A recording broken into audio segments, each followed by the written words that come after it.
Hey, what up, everybody? It's Chris Orozco with Operation Moksha, and today we're talking about comparison.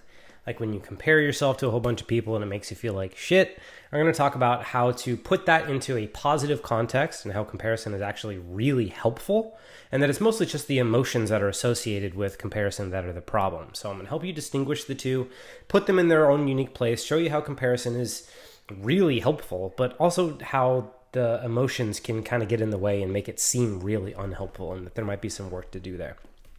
And also I want to acknowledge that I don't feel very good, and so I might sound weird and I might look weird. It's because I carried my little nephew around Disneyland all day, and he had a little bit of a cough, and he doesn't know how to cover his mouth, so he coughed directly into my face, and so I'm a little out of it today, so I apologize, but I did still want to make this week's video. So the first thing I'm going to talk about is how comparison is actually really helpful.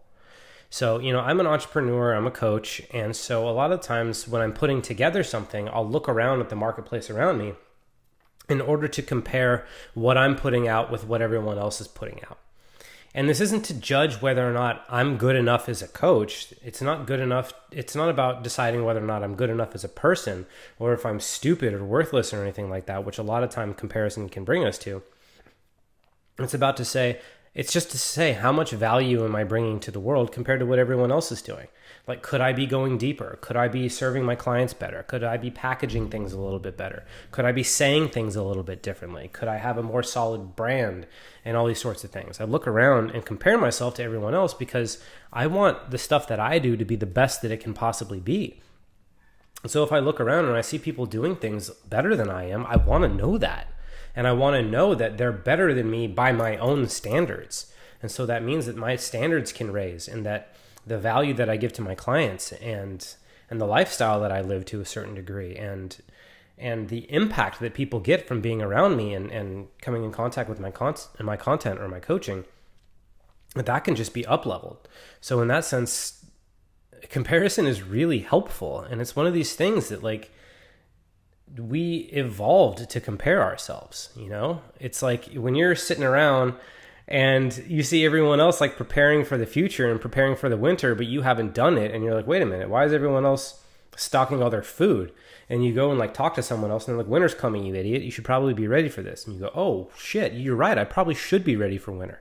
And then you go and get ready for winter. That's one of the main purposes that comparison serves, to see what everyone else is doing, because they can also give you hints of danger in the ecosystem and all these sorts of stuff. It's good to compare yourself to other people, and it's good to compare so that you can know where you are a little bit ahead of so you can know where you're a little bit ahead of the curve as well.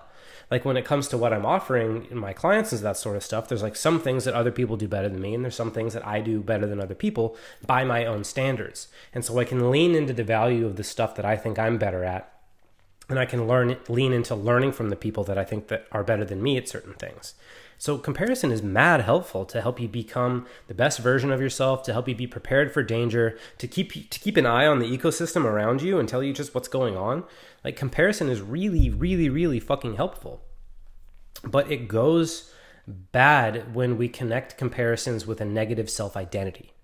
And that's the trap I think most of us get caught into. And I really want to distinguish that from comparison itself, because there's a lot of people out there that'll tell you to not compare yourself to other people, and there's a lot of people that'll tell you that comparison is dumb and bad and wrong and all sort of stuff. But the fact of the matter is, we've been programmed to compare ourselves through millions of years of evolution, and you're not going to just stop. You're not going to stop.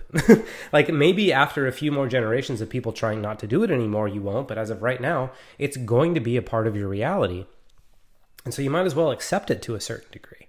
But the only time it becomes a problem is when we associate what we see with a negative self-image.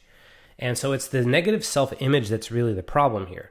If I were to look out in the world and see that there's people that are giving much more value to their clients, I can make that mean as oh, wow, cool, I can do so much better. I can really lean into this more and give more of myself and be more creative and have more fun and really be more embodied as the leader that I want to be. Or I could take that information and say, oh my God, I'm such a failure. I'm such a stupid piece of shit. No one will ever love me. I should just quit my job and I should just blah, blah, blah, blah, blah, blah, blah, blah, blah. It's I could do that, but I don't want to do that. And the way to get around doing that is to first accept all the judgments that you make about yourself. Because there's the comparison about what's real, right? There's the comparison about here's the real life shit. Here's what I'm doing. Here's what everyone else is doing. Here's the good things about what I'm doing. Here's the good things about what they're doing. Here's all the pros and cons of both, and blah, blah, blah, blah, blah. And let me figure out how I want to orient myself in the world. That's crazy valuable. But it becomes debilitating when not only does it put you up against a negative self-image, but it's a self-image that you can't stand. And so you push away from it and you can get all scared and uncomfortable and make it really shitty. Whereas if you can own the fact that all it is a negative self-image, and that it's not true, and that there's a objective, more or less, comparison between you and the other person or the other people, and then there's the negative self-assessment. You hold the negative self-assessment as something to just love until it becomes healthy again. And then you can start comparing yourself in really productive and healthy ways. But you do have to be able to address the negative self-image and all the emotions that come from it first. So it's like, if I look out in the world and I see that somebody's doing something better for their clients than I am, if I shrink back, then, that's going to suck for me. But if I say, oh, wow, they're doing better, and it looks like the reason I'm not doing that well myself is because there's this judgment I have about who I am and who I can be that's stopping me from being there. So in another sense, even the judgment is helpful because it's showing me all the emotions that are getting in the way of me being able to embody the things that I want to be able to embody. Because quite literally, the judgments that come up when you compare yourself to someone who's at a higher level of something that you are, it's like those are the emotions you're going to have to work through to get to that higher level. And so it's like, dude, just do it then. Like, that's beautiful. Not only have you seen how you can get better, but you've been given the raw materials to work with to build the path that'll take you to that level of expertise and mastery and all that sort of stuff.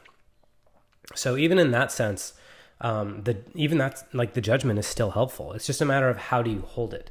Do you hold it as like, wow, look at this like series of thoughts and series of feelings that I'm experiencing. It's really uncomfortable. I can hold this with compassion, and I can hold this with sympathy and love and nurturing.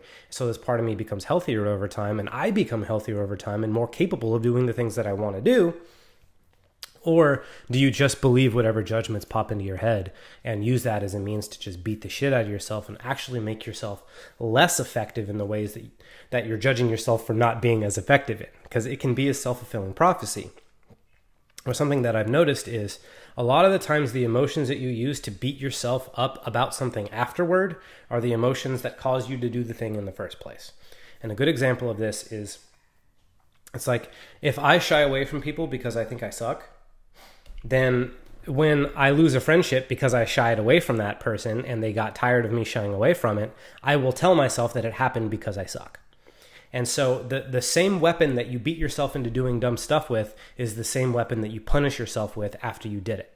So that's helpful to know in the sense of comparison, where it's like, that's the emotions you get to work with. That's the stuff keeping you from where you want to be. Like, you're not at that level because you tell yourself blah, blah, blah, blah, blah, and then you tell yourself blah, blah, blah, blah, blah for not being there. And so it's a self-fulfilling prophecy, and it's a cyclical thing where if you switch it up, then suddenly it's like, oh, wow, those are the emotions that are my bar of entry into greatness and my bar of entry into mastery. So it's like, not only have I seen where I can improve, but I've seen the path to get there, and I'm actually in touch with the emotions that could propel me forward. So it becomes even more exciting. So if you want help with this, let me know. If you have any more questions or anything, feel free to ask me. I make these videos with the intent that they'll be able to specifically help the people that can't afford my coaching or can't afford coaching in general. And so this particular video was, this topic was presented to me by somebody who was in the position where she couldn't afford my coaching. And so I said, cool, I still want to help. Give me the whatever topics or things you're struggling with so I can make free content on it. So even though, I can still help, even though you can't afford me or you at this point. So, if you are in that situation and you need help and you need to reach out to somebody, it's like, I may not be able to take the time out to coach you for more than like that first initial session that I give people, but I will make content for you. I will write about it. I will make a video about it. I will make a meme about it. I will do something to make sure that as many people as I can are being taken care of in the ways that really matter. Because I used to be homeless. I used to be broke as fuck for most of my life. It's only very recently that I've gotten myself into like a mentality of thriving. And I'm 32, so I spent a lot of time there, and I have a lot of compassion for how difficult it can be to get out of that, and how oppressive it can feel to, because when I was really bad, I couldn't afford therapy and I couldn't afford coaching. And so I just had to read books, and I had to practice, and I had to watch YouTube videos and all sorts of shit. And it worked. And so I know that stuff works. And so I want to make sure that my content can be one of those things that really helps those people that are in that type of situation. So that's a long, drawn out way of saying that I love you, and let me know if there's any other things that I can do to help. See ya.